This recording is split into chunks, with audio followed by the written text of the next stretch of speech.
Улсын их хурлын дарга гэх гишүүдээ Монгол Улсын их хурлын 2023 оны 11-р сарын 16-ны өдрийн 96 дугаар тогтооллоор Монгол Улсын их хурлын санал болгосны дагуу томилогдсон үндсэн хуулийн цэцгийн гишүүн Лувсан доржийн үлзий сайхан үүрэгт ажилласаа чөлөөлөх хүсэлтэд 2025 оны 11-р сарын 27-ны өдөр Монгол Улсын их хурлын даргад ирүүлсэнийг хууль зүйн байнгын ороо 2025 оны 11-р сарын 28-ны өдрийн хуралдаанаараа Монгол Улсын их хурлын чуулганы хуралдааны дэгийн тухай хуулийн 105 дугаар зүйлийн 105-ийн 1 дэх хэсэг заасны дагуу хэлэлцлээ.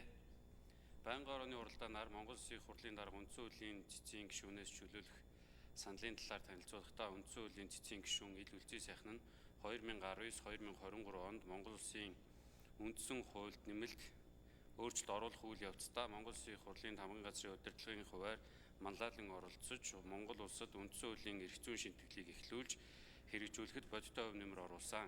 Түүнчлэн үндсэн хуулийн нэмэлт өөрчлөлтийн дагуу парламентын болон холбогдох салбарын эрх зүйн орчны шинтгэлийг гүнзгийрүүлж Монголд парламентын ардчлалыг бэхжүүлэх, ард түмний засаглах эрхийг хангах чиглэлээр мэргэжлийн өндөр ур чадвар гарган ажиллаж ирсэн.